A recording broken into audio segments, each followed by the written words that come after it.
ආහාර ටිකක් දුන්නොත් ආත්ම 100ක් ආනිසංසයි. මේ දානේ වටිනාකම බුදුරජාණන් වහන්සේ පෙන්න මහණෙනි බුදු කෙනෙක් තරම් දානික වටිනාකම මේ ලෝකෙ මිනිස්සු දන්නවනම් කොච්චර කුසගින්න හිටියත් තමන්ගේ බත්පතෙන් කොටසක් හරි සතෙකුට හරි දන් දෙනවා. ඒ තරම් ආනිසංසයි. දැන් මතක තියාගන්න අපි වපුරනවට වැඩිය අස්වැන්න ලැබෙනවා. අපි අඹ ගෙඩියක් පැල කරොත් ඒ අඹ ගහෙන් අඹ 100,000 ගාණක් හම්බ වෙනවා. වී ඇටේ විසි කරාට පස්සේ ඒ වී ගහේ කරල් පිටින් එන්නේ. එක ඇටයක් නෙමෙයි. එතකොට ඒ වගේ වපුරනවට වැඩි අස්වැන්න ලැබෙනවා. එක සතෙකුගේ කුසගින්න නිවා ගන්න ආහාර ටිකක් දුන්නොත් ආත්ම 100ක් සසරේ ආනිසංස ලැබෙනවා. ආහාර ටිකක් දුන්නොත් ආත්ම 100ක් ආනිසංසයි. මේ දානේ වටිනාකම බුදුරජාණන් වහන්සේ පෙන්න මහණෙනි බුදු කෙනෙක් තරම් දානික වටිනාකම මේ ලෝකෙ මිනිස්සු දන්නවනම් කොච්චර කුසගින්න හිටියත් තමන්ගේ බත්පතෙන් කොටසක් හරි සතෙකුට හරි දන් දෙනවා. ඒ තරම් ආනිසංසයි. දැන් මතක තියාගන්න අපි වපුරනවට වැඩිය අස්වැන්න ලැබෙනවා.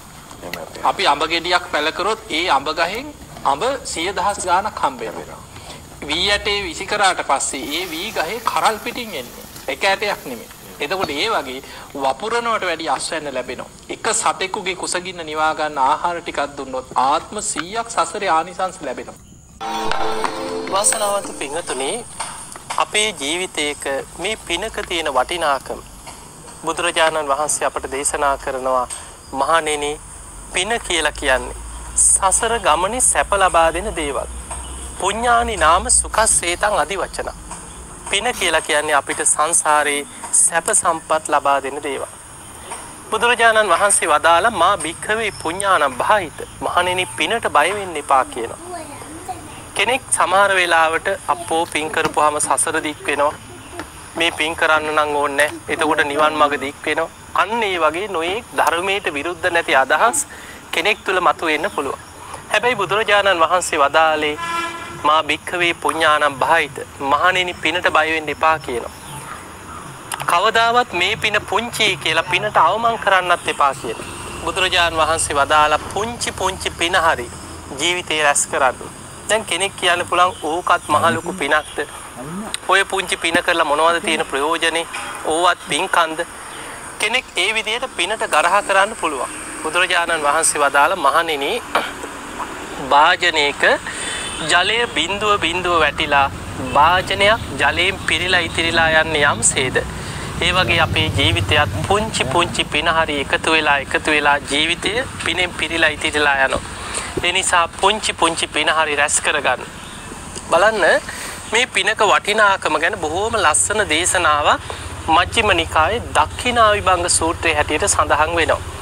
මේ දේශනාව සඳහන් වෙන්නේ එදා අපේ බුදුරජාණන් වහන්සේ භික්ෂු සංඝයා පිරිවරාගෙන තමන් වහන්සේගේ උපන් ගමට ශාක්‍ය ජනපදයට කපිලවස්තුපුරයට වැඩම කරා. එදා බුදුරජාණන් වහන්සේ කපිලවස්තුපුරයට වැඩම කරනවා කියන ආරංචිය දැනගත්ත මහා ප්‍රජාපති ගෞතමිය උන්වහන්සේගේ සුළු මව බොහොම ශ්‍රද්ධාවෙන් තමන්ගේ අතින්ම නූල් සකස් කරලා මේ නූල් වියලා සිවුරක් හැටියට රෙද්දක් මුලින්ම සකස් කරගත්තා.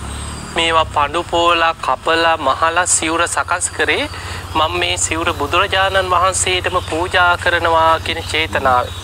එදා බුදුරජාණන් වහන්සේ වැඩම කරලා නීග්‍රෝධාරාමේ වැඩ ඉන්නකොට මහා ප්‍රජාපති ගෞතමිය මේ සිවුර හිස මස තියාගෙන බුදුරජාණන් වහන්සේගේ බුදුගුණ සිහි කර කර බොහෝම ශ්‍රද්ධාවෙන් ඇවිල්ලා බුදුරජාණන් වහන්සේට පූජා කරනවා. ස්වාමීනි භාග්‍යතුන් වහන්සේ මගේ අතින්මයි මේ නූල් සකස් කරේ. මගේ අතින්මයි මේ රෙද්ද විව්වේ. මම්ම කපලා මහලා තථාගතයන් වහන්සේ වෙනුවෙන්මයි මේ සිවුර සකස් කරගත්තේ. ස්වාමීනි භාග්‍යතුන් වහන්සේම මගේ සිවුර පිළිගන්න සේක්වා කියලා බුදුරජාණන් වහන්සේට මේ සිවුර පූජා කරා. එතකොට බුදුරජාණන් වහන්සේ වදාලා ගෞතමිය සංඝයා උදෙසා පූජා කරන්න. සංඝයාට පූජා කරන්න කියලා. දැන් ඔන්න ටිකක් හිතට පොඩ්ඩක් හිත රිදුණා. අනේ ස්වාමීනි මම මේ තථාගතයන් වහන්සේටමයි මේ සිවුර පූජා කරන්න හිතාගෙන ආවේ. මගේ අතින් බුදුරජාණන් වහන්සේටම පූජා කරනවා කියලා තමයි මම මේ සිවුර සකස් කරේ. ස්වාමීනි භාග්‍යතුන් වහන්සේම මගේ සිවුර පිළිගන්න කියලා. එතකොට බුදුරජාණන් වහන්සේ දෙවනි වතාවෙත් වදාළ ගෞතමිය සංඝයා උදෙසා පූජා කරන්න. සංඝයා උදෙසා පූජා කරොත් තථාගතයන් වහන්සේටත් පූජා කරා වෙනවා. පූජා කරොත් තථාගතයන් වහන්සේටත් පූජා කරා වෙනවා, සංඝයාටත් පූජා කරා වෙනවා.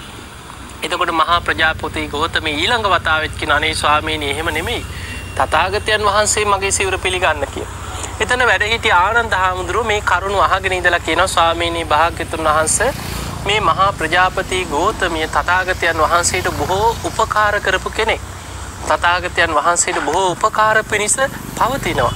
එදා ඉපදිලා දින 7කින් මෑණියන් කලුරිය කරාට පස්සේ ඔබ වහන්සේව රැක බලාගත්